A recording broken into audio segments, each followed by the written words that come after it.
샬롬 로중 읽어주는 제입니다. 10월 3일 목요일 로중입니다. 하나님께서는 당신의 종이 한 말을 이루어지게 하시며 당신의 사자들이 계획한 것을 이루어지게 하시며 예루살렘을 보시고는 여기에 사람이 살 것이다 하시며 유다의 성읍들을 보시고는 이 성읍들이 재건될 것이다. 내가 그 허물어진 곳들을 다시 세우겠다 하신다. 이사야 44장 26절. 또 우리에게는 더욱 확실한 예언의 말씀이 있습니다. 여러분의 마음속에서 날이 새고 샛별이 떠오를 때까지 여러분은 어둠 속에서 비치는 등불을 대하듯이 이 예언의 말씀에 주의를 기울이는 것이 좋습니다. 베드로후서 1장 19절. 주님의 말씀에 귀 기울이는 하루 보내세요. 샬롬 하울람. 오늘 우리가 함께 읽은 로중 본문은 바벨론에 사로잡혀 온 사람들에게 하나님께서 주신 말씀입니다. 바벨론에 갔던 이스라엘 백성들, 그들뿐만 아니라 또 사로잡혀왔던 많은 민족들은 바벨론의 문화에 깜짝 놀랐습니다. 시골에 있던, 그러니까 바벨론에 비하면 시골인 자기들의 신전, 이게 정말 초라하기 짝이 없었고 바벨론의 마르둑 신전은 어마어마했거든요. 으리으리한 그 신전과 그 문화 앞에서 사람들은 압도됐습니다. 이스라엘 백성들도 마찬가지였겠죠. 예루살렘 성전이 최고인 줄 알았는데 바벨론에 사로잡혀 와 보니까 예루살렘 성전은 강아지 집 같은 거예요.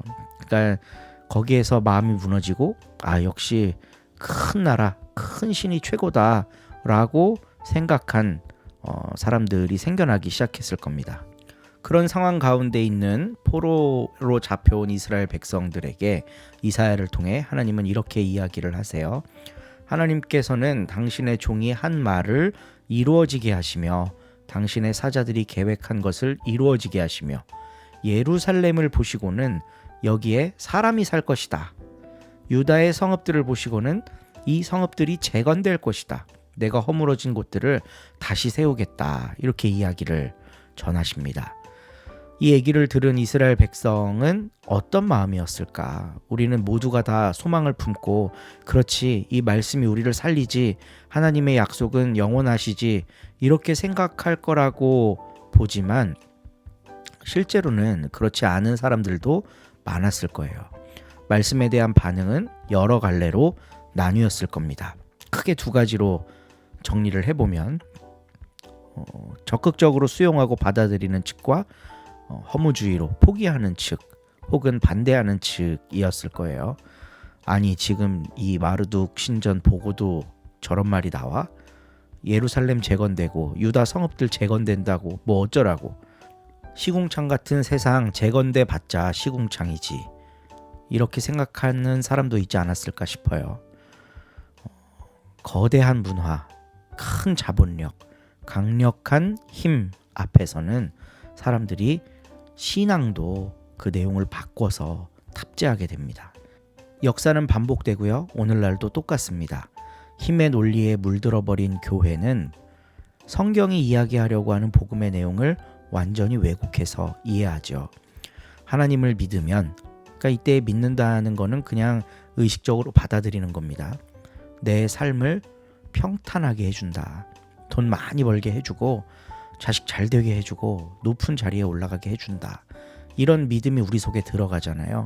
그러면 이사야서와 같은 말씀이 아주 불편하게 보입니다. 아니, 유대 성읍들 재건돼 봤자지. 그거 아무리 재건돼도 이 바벨로니아의 시골만도 못한데, 이런 의식이 생기는 거예요. 근데 성경은 우리에게 무엇을 이야기하냐 하면요, 영적인 삶, 공동체적인 삶, 부자냐 가난하냐, 권력이 있냐 그렇지 않냐, 이것보다 더 중요한 것이 하나님의 정의와 공평, 마치 이 세상이 하나님이 다스리시는 것과 같은 그런 모습으로 만들어내는 것, 이게 성경이 이야기하고 있는 신앙의 삶이고 신앙인의 관점입니다. 이 관점을 잃어버리고 세속에 물들어버린 교회에는 포로로 이끌려간 이스라엘 사람들이 바벨로니아 문명에 동조되어 가던 것을 반복하는 겁니다. 오늘날에도 많은 교회들과 많은 성도들이 그 길을 걷고 있는데 말씀을 바로 보고 그 말씀 안에서 우리의 현실을 직시하고 성경이 이야기하는 바에 집중하는 우리 서로 공동체가 될 수 있다면 좋겠습니다. 오늘도 좋은 하루 되세요. 5장. 얼마 뒤에 유다인의 명절이 되어 예수께서 예루살렘에 올라가셨다.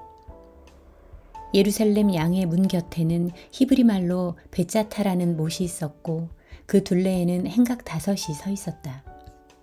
이 행각에는 소경과 절름발이와 중풍병자 등 수많은 병자들이 누워 있었는데 그들은 물이 움직이기를 기다리고 있었다. 이따금 주님의 천사가 그 못에 내려와 물을 휘젓곤 하였는데 물이 움직일 때에 맨 먼저 못에 들어가는 사람은 무슨 병이라도 다 나았던 것이다. 그들 중에는 38년이나 앓고 있는 병자도 있었다. 예수께서 그 사람이 거기 누워있는 것을 보시고 또 아주 오래된 병자라는 것을 아시고는 그에게 낫기를 원하느냐 하고 물으셨다. 병자는 선생님, 그렇지만 저에겐 물이 움직여도 물에 넣어줄 사람이 없습니다. 그래서 저 혼자 가는 동안에 딴 사람이 먼저 못에 들어갑니다 하고 대답하였다. 예수께서 일어나 요를 걷어들고 걸어가거라 하시자 그 사람은 어느새 병이 나아서 요를 걷어들고 걸어갔다. 그날은 마침 안식일이었다. 그래서 유다인들은 병이 나은 그 사람에게 오늘은 안식일이니까 요를 들고 가서는 안 된다 하고 나무랐다. 나를 고쳐주신 분이 나더러 요를 걷어들고 걸어가라고 하셨습니다. 그가 이렇게 대꾸하자 그들은 너더러 요를 걷어들고 걸어가라고 한 사람이 도대체 누구냐 하고 물었다. 그러나 병이 나은 그 사람은 자기를 고쳐준 사람이 누군지 알 수 없었다. 예수께서는 이미 자리를 뜨셨고 그곳에는 많은 사람이 붐볐기 때문이다. 얼마 뒤에 예수께서 성전에서 그 사람을 만나 자, 지금은 내 병이 말끔히 나았다. 다시는 죄를 짓지 마라. 그렇지 않으면 더욱 흉한 일이 너에게 생길지도 모른다 하고 일러주셨다. 그 사람은 유다인들에게 가서 자기 병을 고쳐주신 분이 예수라고 말하였다. 이때부터 유다인들은 예수께서 안식일에 이런 일을 하신다 하여 예수를 박해하기 시작하였다. 그러나 예수께서는 그들에게 내 아버지께서 언제나 일하고 계시니 나도 일하는 것이다 하고 말씀하셨다. 이 때문에 유다인들은 예수를 죽이려는 마음을 더욱 굳혔다. 예수께서 안식일 법을 어기셨을 뿐만 아니라 하느님을 자기 아버지라고 하시며 자기를 하느님과 같다고 하셨기 때문이다. 그래서 예수께서는 유다인들에게 이렇게 말씀하셨다. 정말 잘 들어두어라. 아들은 아버지께서 하시는 일을 보고 그대로 할 뿐이지 무슨 일이나 마음대로 할 수는 없다. 아버지께서 하시는 일을 아들도 할 따름이다. 아버지께서는 아들을 사랑하셔서 친히 하시는 일을 모두 아들에게 보여주신다. 그뿐만 아니라 아들을 시켜 이보다 더 큰 일도 보여주실 것이다. 그것을 보면 너희는 놀랄 것이다. 아버지께서 죽은 이들을 일으켜 다시 살리시듯이 아들도 살리고 싶은 사람들은 살릴 것이다. 또한 아버지께서는 친히 아무도 심판하지 않으시고 그 권한을 모두 아들에게 맡기셔서 모든 사람이 아버지를 존경하듯이 아들도 존경하게 하셨다. 아들을 존경하지 않는 사람은 아들을 보내신 아버지도 존경하지 않는다. 정말 잘 들어두어라. 내 말을 듣고 나를 보내신 분을 믿는 사람은 영원한 생명을 얻을 것이다. 그 사람은 심판을 받지 않을 뿐만 아니라 이미 죽음의 세계에서 벗어나 생명의 세계로 들어섰다. 정말 잘 들어두어라. 때가 오면 죽은 이들이 하느님의 아들의 음성을 들을 것이며 그 음성을 들은 이들은 살아날 터인데 바로 지금이 그때이다. 아버지께서 생명의 근원이신 것처럼 아들도 생명의 근원이 되게 하셨다. 아버지께서는 또한 아들에게 심판하는 권한을 주셨다. 그는 사람의 아들이기 때문이다. 내 말에 놀라지 마라. 죽은 이들이 모두 그의 음성을 듣고 무덤에서 나올 때가 올 것이다. 그때가 오면 선한 일을 한 사람들은 부활하여 생명의 나라에 들어가고 악한 일을 한 사람들은 부활하여 단죄를 받게 될 것이다. 나는 무슨 일이나 내 마음대로 할 수 없고 그저 하느님께서 하라고 하시는 대로 심판할 따름이다. 내가 이루고자 하는 것은 내 뜻이 아니라 나를 보내신 분의 뜻이기 때문에 내 심판은 올바르다. 나 자신의 일을 내 입으로 증언한다면 그것은 참된 증언이 못 된다. 그러나 나를 위하여 증언하는 이가 따로 있으니 그의 증언은 분명히 참된 것이다. 너희가 요한에게 사람을 보냈을 때 요한은 진리를 증언하였다. 나에게는 사람의 증언이 소용없으나 다만 너희의 구원을 위해서 이 말을 하는 것이다. 요한은 환하게 타오르는 등불이었다. 너희는 한때 그 빛을 보고 대단히 좋아했다.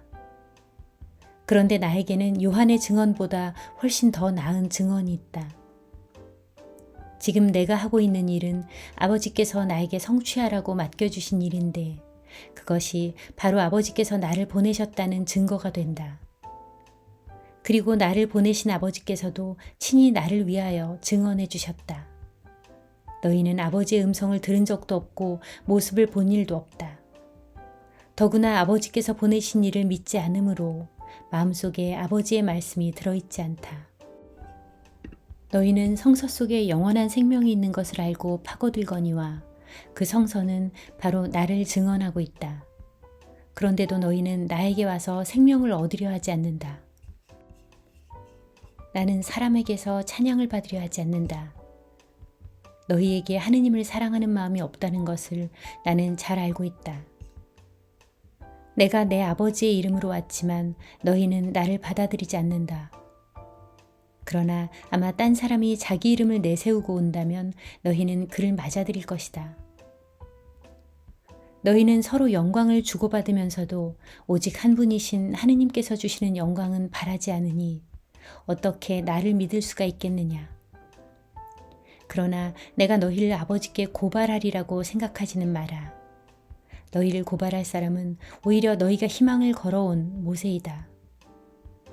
만일 너희가 모세를 믿는다면 나를 믿을 것이다. 모세가 기록한 것은 바로 나에게 관한 것이기 때문이다. 너희가 모세의 글도 믿지 않으니 어떻게 내 말을 믿겠느냐. 아멘.